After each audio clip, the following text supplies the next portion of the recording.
हामीले चुनेर पठाएको संसदको खास काम के हो? आउनुहोस् संविधानले के भन्छ त्यो हेरौं। आखिर हामीले चुनेका सांसदहरूको मुख्य संवैधानिक जिम्मेवारी के हो त? यसको उत्तर संविधानमै खोजौं।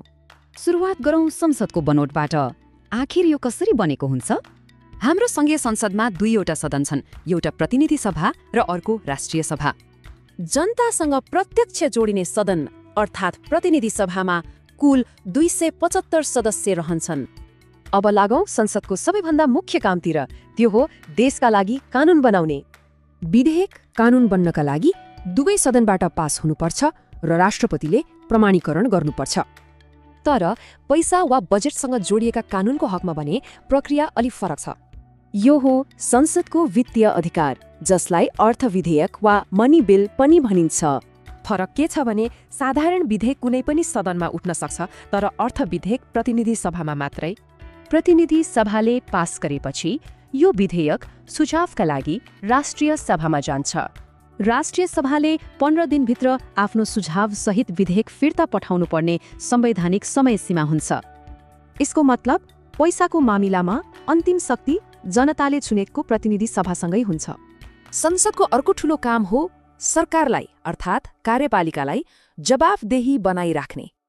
यसका लागि प्रधानमन्त्रीले प्रतिनिधि सभाबाट विश्वासको मत लिएर आफ्नो बहुमत प्रमाणित गर्नुपर्छ।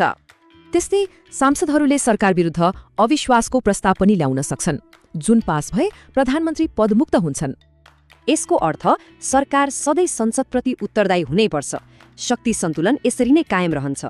कानून बनाउने र सरकारलाई हेर्ने बाहेक संसदले देशका ठूला र दूरगामी निर्णयहरू पनि गर्छ, जस्तो कि संविधान नै संशोधन गर्ने वा शान्ति, रक्षा र सीमाना जस्ता विषयका सन्धिहरू पास गर्ने। यस्ता महत्त्वपूर्ण निर्णयका लागि सामान्य बहुमत होइन, दुवै सदनको 2/3 बहुमत आवश्यक पर्छ। त्यसो भए यति सबै कुराको सार के हो त? यसलाई सजिलै कसरी सम्झिने? सजिलो भाषामा भन्दा संसद भनेको कानून, बजेट र सरकारमाथिको नियन्त्रण हो। संसदका यी भूमिकाहरू बुझ्नु हाम्रो लोकतन्त्रको कार्यप्रणालीलाई बुझ्नु सरह नै हो।